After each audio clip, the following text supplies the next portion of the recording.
जिला कोटली आज़ाद कश्मीर से जमशेद आलम की खुसूसी रिपोर्ट के मुताबिक हल्का राजमहल की 2 यूनियन काउंसिल्स को मिलाने वाली सड़क हालिया मानसून की बारिश से मुकम्मल तबाह। शरीफ और कमरोटी की सड़क सरांडला से खंडर बन गई। हाफिज नजीब मलिक ने बताया कि तकरीबन 6 किलोमीटर है जो कि यूनियन काउंसिल पनाग शरीफ और 2 कमरोटी को रास्ता सरांडला मलकाम आपस में मिलाती है।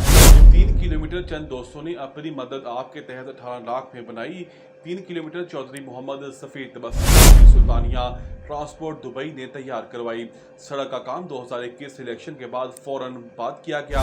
इस सड़क पर हुकूमती सतह पर 1 रुपए का काम नहीं हुआ। हाफिज नजीब मलिक ने मजीद बताया कि जब बारिश होती है तो सड़क को साथ बहाल कर ले जाती है। इसकी मरम्मत का काम हम अपनी मदद आपके तहत करते हैं। 2026 इलेक्शन दूर नहीं, हम सियासतदानों और मौजूदा वजीर राजमहल और बल्दियाती नुमाइंदगान से मुतालबा करते हैं कि सड़क को पुख्ता किया जाए और हमें शुक्रिया का मौका दिया जाए, वरना 2026 के इलेक्शन में हम भी सोचेंगे वोट क्यों और किसको देना है।